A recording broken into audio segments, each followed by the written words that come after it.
Hey, so we should be live for the Awesome. Been Around the World podcast, episode 6. This is the second of the interview chat series that I'm doing.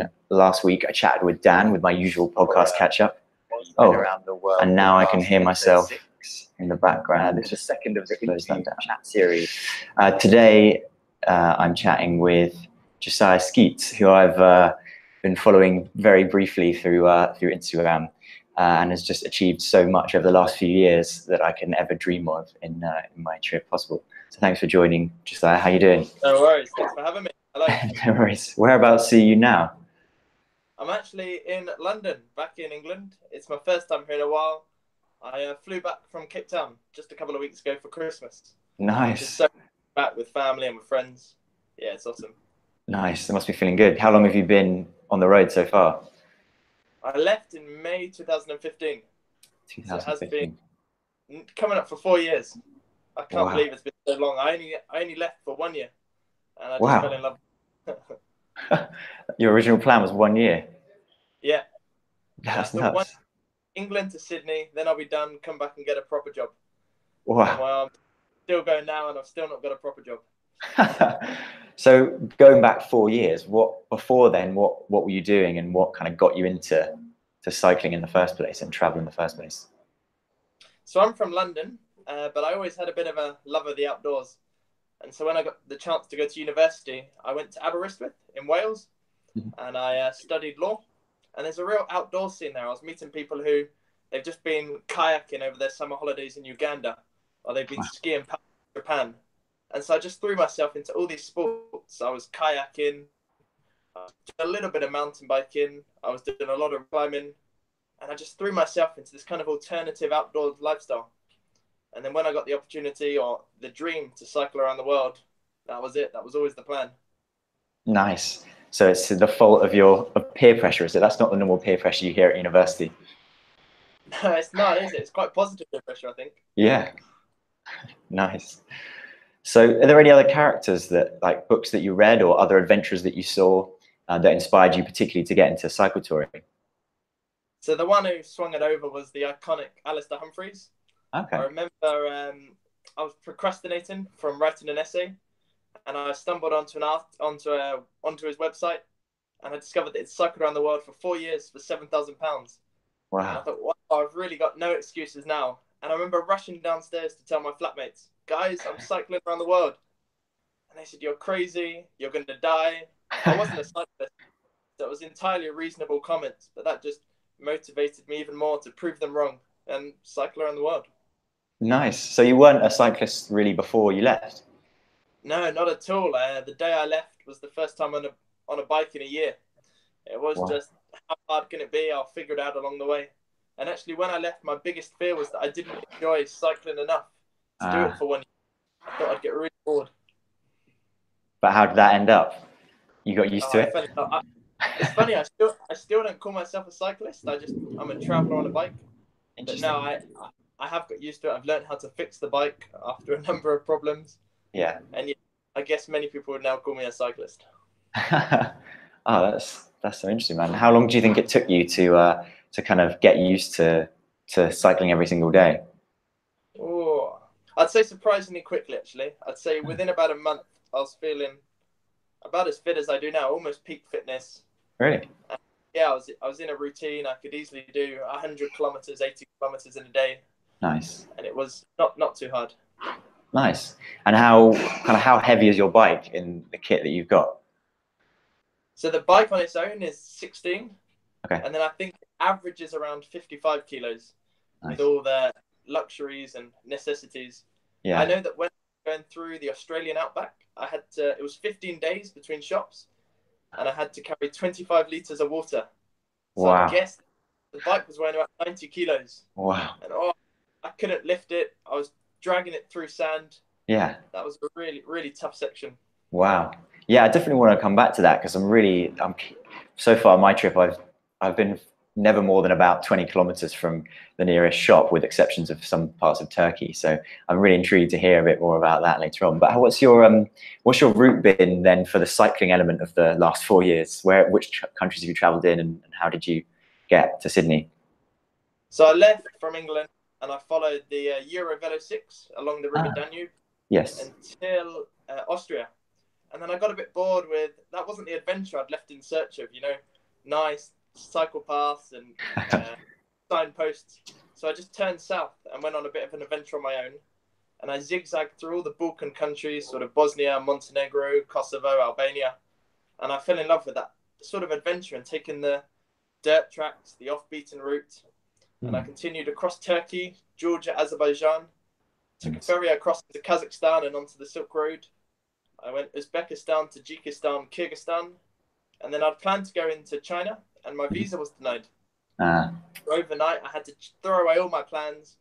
I hopped on a plane to Delhi, Yes. and then I took a 3-day train to the southernmost point of India. And then I spent 2 months cycling back through India, crossed through Nepal, Burma, did a loop of Southeast Asia, and then down to Singapore. Island hopped across Indonesia to a small country called East Timor, which is the closest country to Australia, and then through the outback and round the coast to Sydney. Amazing. And how did you have to fly to Australia, or was there a way to get over there by boat? Yeah, sadly. So in Singapore, I started going around the harbour. Yeah. And the port, and hey, are you going to Australia? Anyone going to Australia? And the currents were the wrong way. Trade winds. So everyone was going west towards India or to Africa. And a few people said, hey, you can come with me. Yeah. But I said, no, my mind was set on Australia. So in the end, I had to fly. Oh, that's killer. That's a little selfish question there, because I'm convinced that I want to take as few flights as possible, because it's I know the pain of boxing a bike up and when it comes out the other side with bends. It crushed me. Yeah, I've flown with a bike 3 times, I think, and there's always been some damage. Yeah. No matter how careful you are. Yeah. And 55 kilos check-in luggage is pretty painful as well sometimes. Expensive, yeah. So I was reading your blog before the call, and I came across. Also, I'm in India now. I've been in India for about 6 weeks. I'm just about to kind of go on my adventure and leave from Goa and the West Coast to travel a bit more in the country. But I came across your story of your time in northern India, and I was absolutely blown away. Can you tell me what happened? Yes, India was a bit surreal for me. I arrived in the southernmost point not knowing anyone. I could probably only name about 5 Indian cities: Mumbai, Delhi, Agra. And anyway, so I emailed a few schools and I emailed a few cycling clubs and said, hey, I'd like to give a talk. I'd been given a few talks about my trip around the world. And I gave a talk to this one cycling club and they said, wow, this is awesome. We want to help you. And they said, what's your route? And I said, well, I don't really know. I don't have a route. I kind of go with the flow. And they said, okay. And they created a WhatsApp group and they added all their friends, all their family, strangers, people that they'd never even met, and said, hey, this guy's cycling around the world. Can he meet you? Can he stay with you? Amazing. And so suddenly the group grew from 3 guys to 20 people to about 100 people. And I found myself a bit of a celebrity in India somehow. I was on the TV very regularly. Wow. One day a guy came up to me and he was holding a newspaper and I was on the front cover. That's amazing. And I said to him, what does it say? Because it was written in Hindi. Yeah. And he said, oh, it's just telling us all what clothes you were wearing yesterday. And I'd started a fashion trend with my Lycra. No way. Clothes. And yeah, anyway, so somehow I was invited to stay with people every night for the whole 4 months I was in India. Never had to camp, never had to stay in a hotel. And sometimes I'd have a cycling club and they'd ride with me until about lunchtime. And they'd have contacted the next cycling club in the next town. And they'd cycle up to me, they'd pass me over. And then I'd be passed on from one cycling club to the next. And that happened for a week or 2 at a time. That's unbelievable. Crazy. Real Indian hospitality. That's incredible. Did you have really any memorable characters that you met during those weeks? Did I? So when I went into Nepal, I went into Nepal from India. My sort of fame, I guess, had spread across the border. And waiting for me at the Nepali border was the president of the Communist Party. You're kidding me. And he'd been waiting up 2 hours because he'd heard I was coming. And he'd filled in all my paperwork. So he'd written my name, my date of arrival, my arrival by bike. And all I had to do was sign. And then after that, he took me back to his hotel. And we sat up all drinking. I had a free night stay in the hotel. And we sat up drinking rum until late on the night. So that was, yeah, that was an interesting welcome to a country. Wow, that's incredible. Yeah, considering normally you just spend hours sitting there waiting to be pulled Yeah, through. That's incredible. normally queues and paperwork and money and That's unbelievable. So I'm assuming like India was your favorite country out of the trip. yeah, India was the favorite country, mostly because of the people. But Yeah. I also loved the diversity. I'm sure you Mm. found it already, or you will find it. Mm. That every state is different. You cross the border, and there's a different food. There's a different Yeah. language. They wear different things. They have their own festivals. And I just was so addicted to crossing from one state to the next and just being right. Wow, what's happening here? Life is so different. Where am I now? Yeah, absolutely. Yeah, Yeah, I found that definitely being arriving in Maharashtra in Mumbai and then going down to Goa now, and yeah, just I didn't even realize how all the different influences come in. So here now in Goa is a Portuguese colony, so I've exactly. seen the most Portuguese looking looking Indians I've ever seen in the trip so far, and suddenly everyone's eating meat, which has been completely Yeah, absent for the last however long, which is incredible. yeah, and alcohol will flow like Yes. anything in Goa, and then to the south in Kerala, it's almost a dry state. You can't Really? buy alcohol. Wow. Everything changes. It's really interesting. Yeah, yeah, that is interesting. What would you say was your sort of favorite states then as you went through India? Oh, Do you have one? Putting you on the spot. I think Maharashtra. I really like that. Was where I had the Hmm. most hospitality. Yeah. I liked Kerala. Kerala was beautiful and peaceful and laid back. The beaches were nice. All the food has coconut in, which was so delicious. Yeah. In terms of the most unusual, the northeastern corner of Hmm. India, uh, just between Bangladesh and Burma, those states are a completely different culture. The people look Chinese, Hmm. and yeah, completely different culture. I found that really fascinating to travel through. Yeah, that's really interesting. Yeah, I've heard so much about the Northeast and around Bhutan and everything, and it seems like Yeah, incredible culture, so different to it's kind of rainforest down here, right? And then there's more desert bits in between. So it's really it should be definitely a worth checking continent thing. out. Yeah. Yeah, And it really while you're should. in, yeah, I can't wait, man. You're getting me even more excited about leaving than I was before. In terms of while you're in India, did you have any struggles with, well, just in the 5 days that I've cycled here, the heat has been pretty different to the Caucasus where I was before. The roads have been really rough, and I've got to get used to like cows jumping out and things like that, and trucks overtaking at full pelt. Did you have any experiences with that while you're here? I really didn't. I found India. I'd really built up horror stories when I arrived in Delhi. I thought, oh my goodness, how on earth am I ever going to cycle in this? I think you've cut off. You there?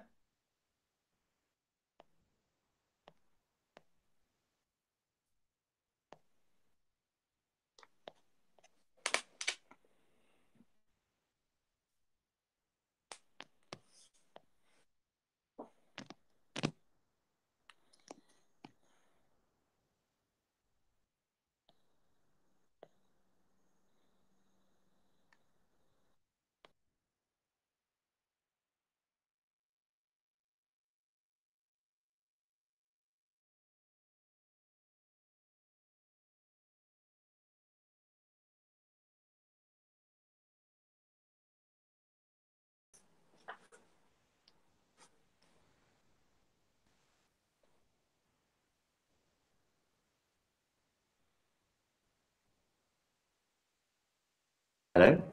Hey man, can you hear me? I lost you for a second.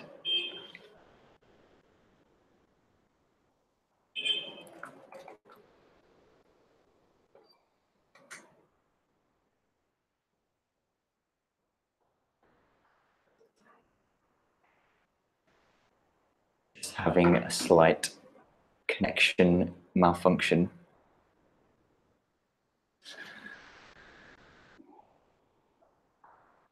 Hopefully Josiah will be back very shortly.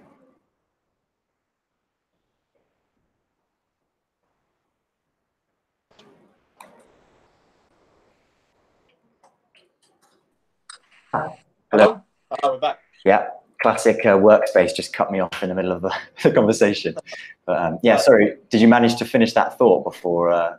before it got cut off, or not? No, I lost it. Ah, fair enough. So you didn't have any issues? No, you enjoyed the cows and the potholes and things like that? Yeah, and I actually didn't find it too dangerous because the drivers, A, they're on the horns all the time, so you hear Yeah. them coming a mile off.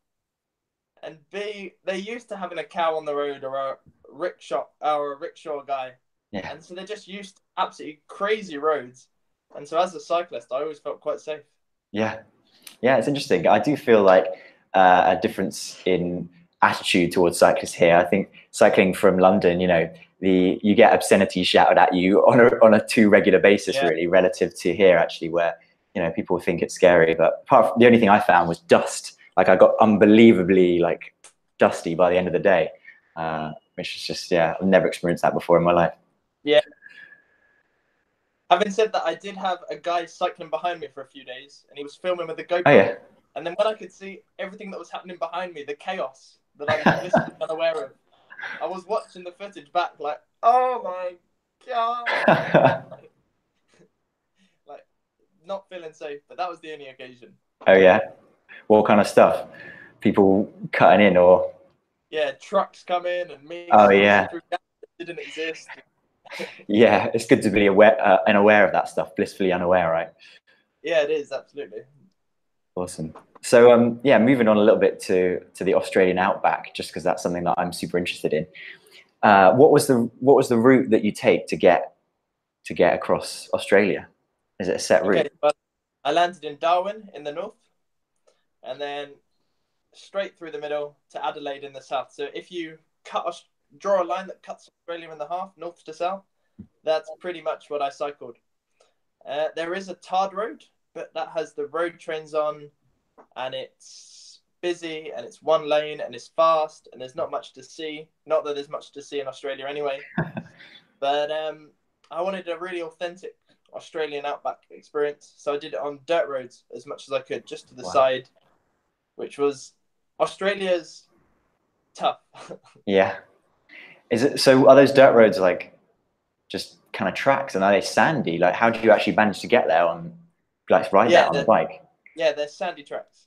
So do you need quite thick wheels for that? Were you just stuck at any point where you thought, why am I not on the tarmac? I pushed a lot. Wow. That is commitment. No, you could cycle most of it. Normally it wasn't too corrugated and it wasn't too sandy. There were sections where you did just have to get off and push. And I think even if you had really fat tires, there's going to be sections where with that much weight, you're getting off and you're pushing. Do you know how far away you were from civilization at any one point? Well, there's lots of roadhouses, they're called.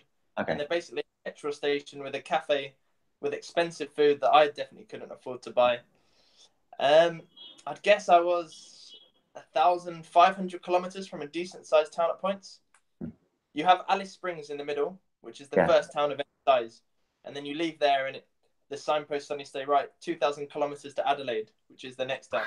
Wow. It really pretty barren. I remember going into one town that had been on the signposts for 110 kilometers and there'd been nothing for 110k. Wow. And I get there and I pull into the pub to fill up my water bottles. And I said to the guy, oh, how many people live here? And he goes, oh, well, there's Jack, and there's Damo, and there's Bobo, and there were 9 people in this whole village. And that's amazing. God, what a life it is to live out there. That must be unbelievable. Yeah, really remote, really isolated people. And personally, how did you deal with the sort of isolation? I imagine you had some nights or days even, where you were just away from people for a long time. Well, I got really lucky. I met a cyclist in the north of Australia on my 3rd day. Wow. And she was cycling through too. So we stayed together for 6 weeks. No way. And it was really, really good to have that company. I think otherwise I would have gone absolutely crazy. Yeah, that's amazing. The nights were amazing. That wasn't the problem because the stars were absolutely incredible. There was more stars than black spaces. Wow. It was during the day when you're cycling and the horizon isn't getting any closer and it feels like you're cycling on a treadmill. Yeah. And there's 1,000 flies in your eyes and it's 50 degrees hot. And you know that you're 2 days from water and 7 days from food. and you just need to think, right, I've got no option but to keep going. That's amazing. But you got some surprise company. That was good then. Yeah, I was so thankful for that. I think honestly I'd have gone crazy without that. And are you still friends? Do you still stay in touch after this? Yeah, we're still in touch. She just finished cycling in South America, Amazing. and now back in England for a while. Wow. Also British as well. Yeah, British girl too. Wow. What a chance. What a chance of that. It's amazing. So you mentioned before that about the cost side of it. That's something that's really interesting. Like you said that I read a blog post that you said about where you kind of went through how much it costs you to cycle around the world, because people imagine, that hotels and food and all this kind of stuff and travel is going to cost a lot of money. So maybe I can't. It's something that I can never do. It's unattainable. But how much have you like spent on average per day to do the trip that you've done? So I have added up every penny, cent, dong, pound that I spent across the trip, and I think it comes to about £3 a day. Wow. I think the whole 3 years of travel has cost, I think it's £3,500 or $5,000. So Wow. not much at all. It has been really low end and quite affordable for most people around the world. And based on that, kind of what are there some things that you've done to kind of save costs? Obviously, you mentioned like carrying your own food and your own water across the outback and things like that, and obviously taking and just having amazing hospitality in India. Are there other tips that you have for kind of traveling frugally? I massively avoid paying for accommodation. Yeah. And I will either camp or I will find somewhere to stay with people through couch surfing or warm showers, or just find somewhere where people don't mind me sleeping. Normally, every country, there's kind of a niche of people who are welcoming to tourists. So in Thailand, the police will let you sleep in police stations for free. In India, I found schools would let me sleep in schools for free. In Turkey, I was staying in petrol stations for free. Yeah. So if you kind of learn up where you can sleep, it becomes ever so affordable. Your only cost is food and visas and bike repair, but mostly food. That's interesting. Yeah, that's a really interesting point. Yeah, I met like a motorcycle traveler in Turkey who'd been staying in mosques, for example, on the way, which I think, and also I've had petrol stations as well. That's interesting. Yeah. And in India, keep your eyes out for schools. Go into a school at 6 o'clock. Yeah. Say, hey, I'm stuck around the world. Can I pitch my tent here? That's so interesting. Sir, you can come into our classroom, no problem. Amazing. That's absolutely amazing. I'll let you know how I get on with that. Yeah, let me know. So cycling is not the only thing you've been doing over those 4 years. Like, what happened when you got to Australia? What was the next stage of your adventure? So I was planning on flying to New Zealand and cycling there next, when I got an email in my inbox, just ping up. Hey, I'm looking for crew. I've been sailing around the world for 2 years and I'm on the final leg of my journey. Do you want to come and work on my sailboat and come from Australia to South Africa? No way. So again, that was almost instant. Right, I'm not going to New Zealand anymore. I'm sailing to Africa. I'd worked in Australia for 5 months when I got there to save up some cash. So I quit my job and 2 weeks later I was on a boat. Wow. And then, I spent 3 months in the Indian Ocean, just me and 2 other guys on a 10-meter sailing boat, which was a really unique experience, very different to the cycling. Yeah. Did you have to learn everything of how to deal with the boat, I suppose? Yeah, so I'd never sailed at all. So obviously the captain was very experienced, so he taught me everything. And by the end, I was really beginning to get the hang of it, learn how to sail. And what was the captain and your crewmate like?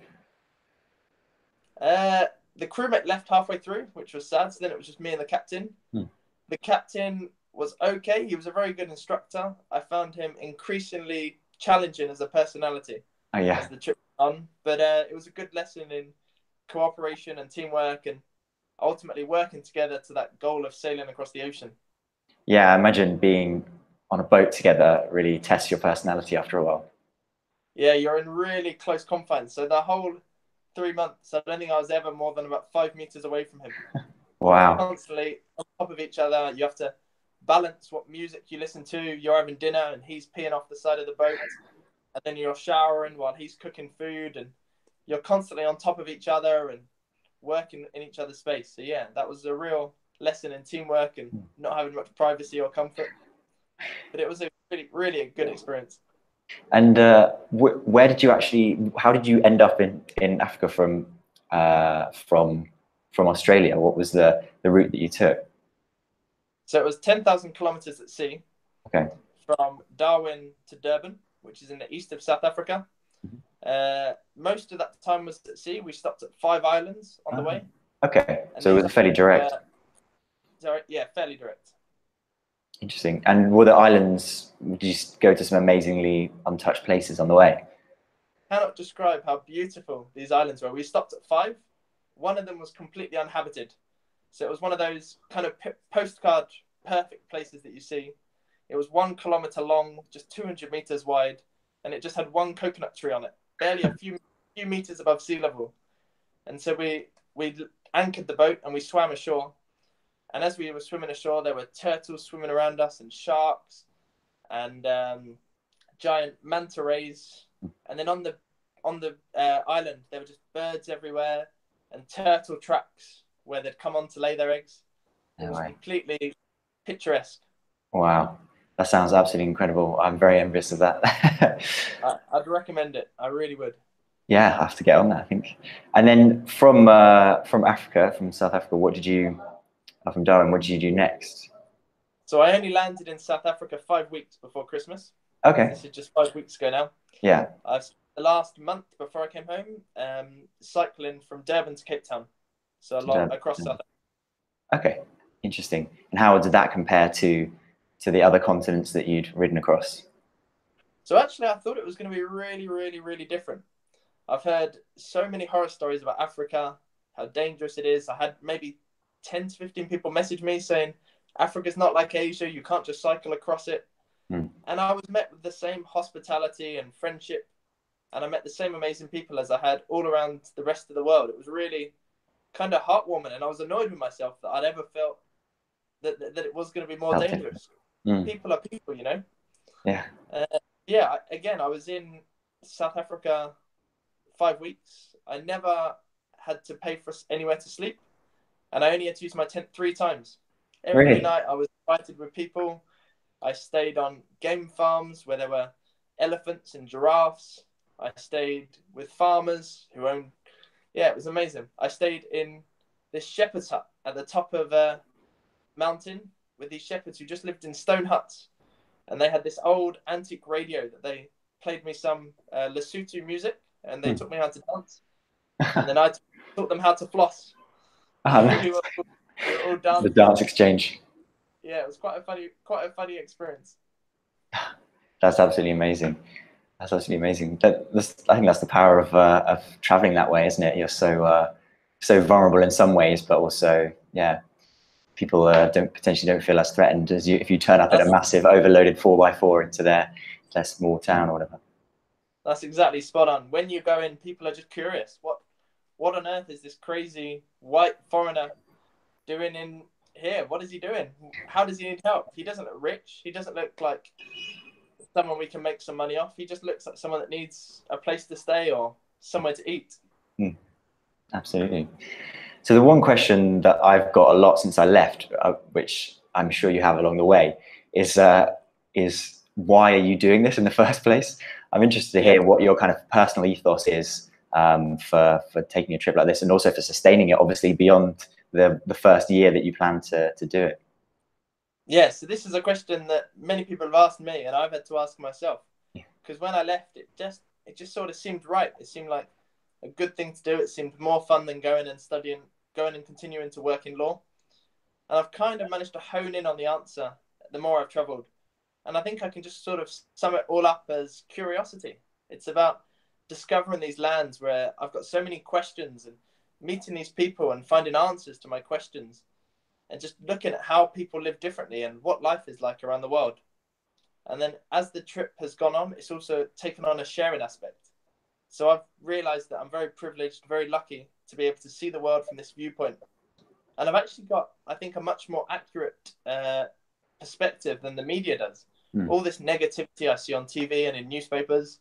I've been traveling vulnerably for 4 years now, and I've not experienced any of that. So I think that the more I travel, it's continuing to answer my questions, but also to share what an amazing world we live in. That's amazing. And if people want to follow where you are and what you're doing, how would they do that?